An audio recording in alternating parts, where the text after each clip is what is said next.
La révolution endoformique a déjà commencé et progressera de manière inéluctable.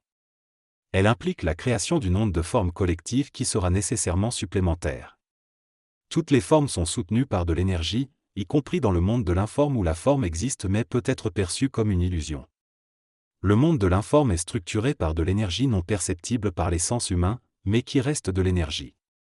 La perception du monde de l'informe dépend de chacun et de sa vision théologique. Dans le bouddhisme, il y a de la forme, mais elle peut être exprimée de différentes façons. La révolution endoformique entraînera une onde de forme dans les relations entre les humains, remplaçant la politesse stéréotypée. Elle permettra également une conscience plus harmonieuse et une vision plus agréable des événements. Au niveau bouddhique, il y a aussi de la forme, mais non perceptible par la plupart des humains actuels. Les formes existent seulement tant qu'il y a du temps, de la mémoire et une création. Au-delà des formes, il n'y a rien, une absence de forme. Mais actuellement, nous sommes limités par les formes dans notre communication. La révolution endoformique transcendra les formes, mais ne les dépassera pas, et nous amènera finalement vers le rien lorsque nous aurons atteint l'absence de forme. La révolution endoformique est en cours et connaîtra un grand essor dans le futur. Dans les années à venir, il est prévu qu'une mutation endoformique se produise à travers différentes parties du monde, notamment en Europe, aux États-Unis, au Japon et au Québec. Chaque partie se spécialisera dans des domaines spécifiques tels que la mode, les affaires et la spiritualité. Le Québec, en particulier, jouera un rôle important dans l'alliance des différentes ondes de forme. Cependant, cette évolution entraînera également la disparition de certaines consciences psychologiques qui ne pourront pas s'adapter aux nouvelles formes. La mode étant un moyen important de pénétrer la conscience collective, ceux qui ne peuvent pas suivre les nouvelles tendances deviendront des marginaux. Certains individus devront donc mourir symboliquement ou s'ajuster pour s'adapter à ces nouvelles formes. Il est également mentionné que la mort elle-même est une forme d'onde et que pour se libérer de certaines ondes de forme, il faut se libérer de celles qui les créent. La libération des formes physiques se fait généralement à travers des précurseurs qui introduisent de nouvelles expressions du langage, du mouvement et du contrôle musculaire. Ces nouvelles structures seront progressivement adoptées par les autres individus qui comprendront leur valeur. Cependant, cela peut aussi conduire à des conflits et à une forme de guerre. Les aristocrates, considérés comme ceux qui expriment le maximum d'intelligence dans leur époque, joueront un rôle essentiel dans cette évolution. L'aristocratie joue un rôle important dans le développement de divers domaines tels que la médecine, l'art, l'astronomie, les voyages, la colonisation et les arts de guerre. Cependant, la préservation des lignées sanguines parmi les aristocrates peut entraîner des problèmes génétiques graves. Ainsi, les mémoires et l'intelligence des aristocrates se réincarnent dans les meilleurs corps du peuple, permettant ainsi à une nouvelle aristocratie de se former. Cependant, cette nouvelle aristocratie n'est pas toujours reconnue par les anciens aristocrates. Il est donc important de reconnaître et de soutenir l'aristocratie qui travaille pour l'amélioration de la société.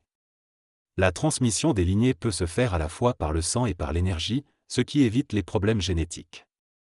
L'aristocratie s'instaure progressivement à travers le peuple et l'onde de forme unit lentement les individus. Cependant, certains peuvent traiter ces nouveaux aristocrates de parvenus. Il est important de comprendre que le chemin vers la libération, l'intelligence, le confort et la préservation génétique passent par l'aristocratie. Les aristocrates se protègent mutuellement, notamment dans le domaine militaire. Ils ont également la capacité de se libérer de la torture physique grâce à leur supramentalité. Les exemples tels que Duvalier et Marcos illustrent différentes formes d'aristocratie, certaines plus débilitées que d'autres. Lorsqu'un aristocrate est rejeté de son pays, il est rare qu'il soit tué.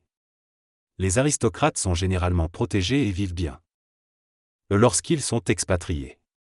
L'aristocratie se protège elle-même et n'autorise pas n'importe qui à devenir aristocrate, cela se fait généralement par la lignée sanguine. De plus, il existe actuellement des individus considérés comme des aristocrates du peuple, c'est-à-dire des réincarnations d'aristocrates.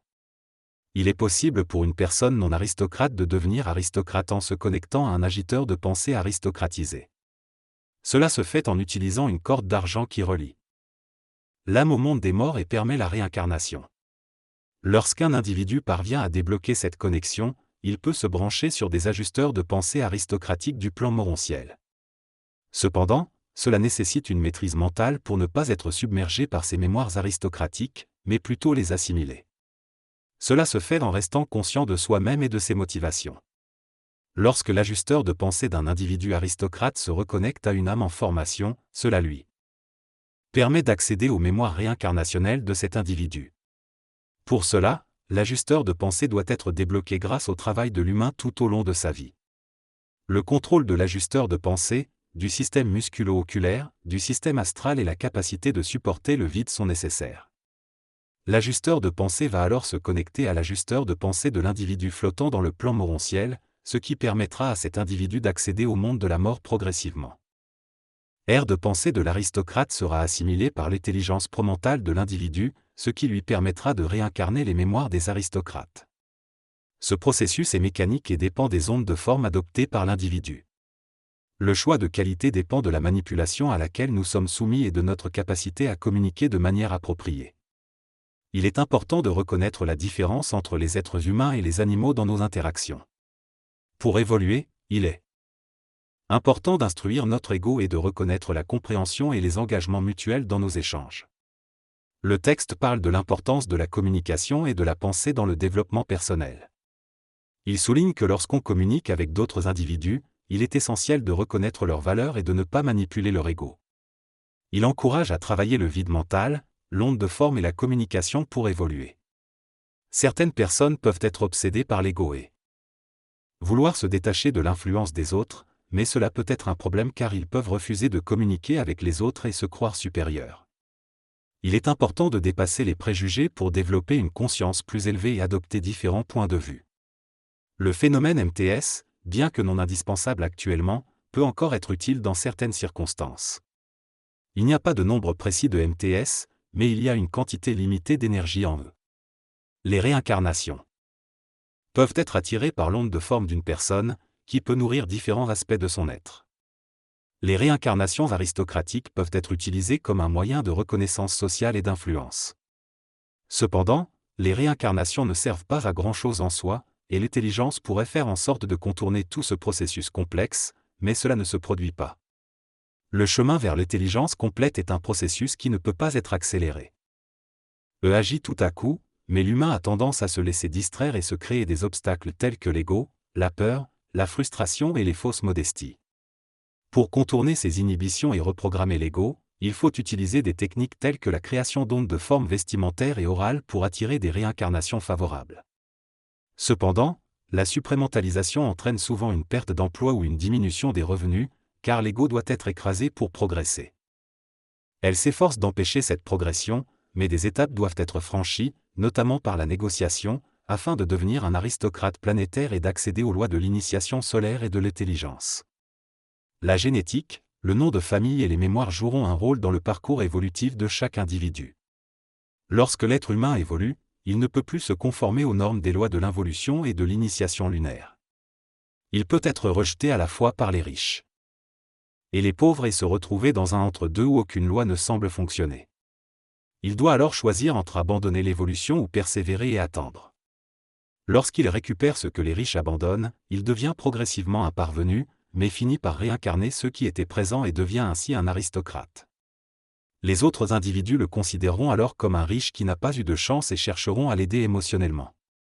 Cependant, au niveau supramental, choses se passent différemment.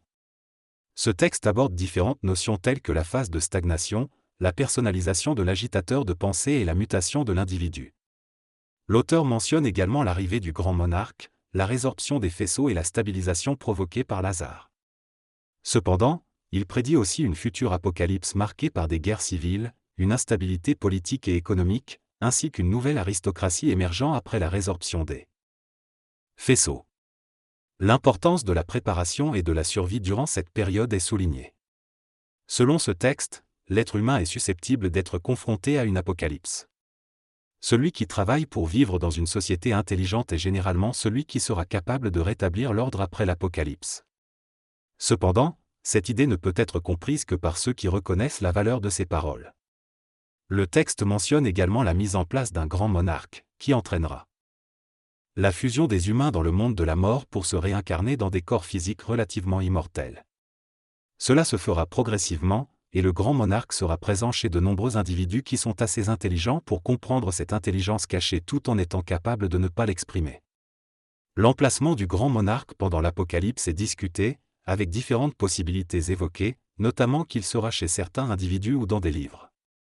Il est précisé que la majorité des personnes au Québec qui ont servi Lazare font partie du faisceau lazarien et disparaîtront probablement lorsque Lazare résorbera son faisceau. En ce qui concerne l'avenir de Lazare, le texte mentionne que, bien qu'il soit susceptible de rejoindre le Nazaréen à un moment donné, cela se produira bien plus tard, lorsque tous les faisceaux, y compris les faisceaux nazaréens, sortiront de la création. En conclusion, le texte évoque l'idée de patience et de compréhension de l'aristocrate, celui qui peut attendre le moment opportun pour agir, plutôt que de se précipiter. L'essence de ce texte semble porter sur la monétisation de l'intelligence, avec l'idée que seules les informations adaptées et recherchées par les individus doivent être communiquées.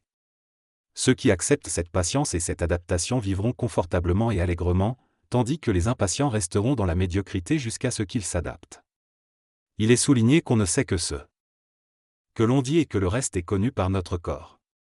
Il est également évoqué la nécessité de rencontrer d'autres personnes de la même race d'aristocrates et de communiquer avec elles, tout en gardant certaines informations confidentielles.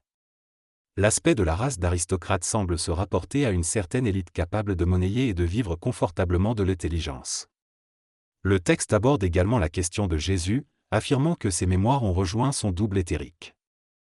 Après sa mort, pour préserver son corps physique jusqu'à ce que le Christ fasse sa descente aux enfers. Il est également mentionné que le Nazaréen communique des informations, mais pas directement avec le grand monarque, mais à travers d'autres entités intermédiaires. Le texte se termine en abordant la notion d'émotion et de coloration existentielle, qui semble être limitée au plan astral, au-delà duquel il n'y a plus de coloration.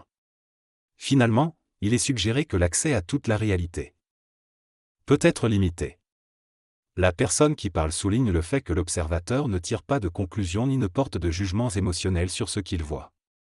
Elle explique que les faisceaux, qui sont des réalités en cours de formation, se résorbent progressivement, certains plus rapidement que d'autres. Il n'y a pas de hiérarchie émotionnelle entre les faisceaux mais une hiérarchie temporelle. L'interlocuteur estime qu'il serait préférable de se concentrer sur les concepts évoqués lors de la conférence plutôt que de s'intéresser à ce qui se passe après la résorption des faisceaux. Il mentionne ensuite certaines ondes de forme instaurées par le Nazaréen, permettant d'être riche sans avoir d'argent, d'être en contact avec l'intelligence sans rejeter ceux qui ne l'ont pas, et de déterminer l'aristocratie en fonction de l'âme plutôt que du statut social. Enfin, il conclut en disant que tous les individus font partie d'un même ordre, que ce soit les riches ou les pauvres. Dans cette partie de l'émission, le concept du grand monarque est abordé et comparé à celui du Nazaréen. Il est mentionné qu'il y aura une révolution majeure liée à la libération de l'enfant et à l'androgynie, lorsque la femme sera considérée comme l'équivalent de l'homme.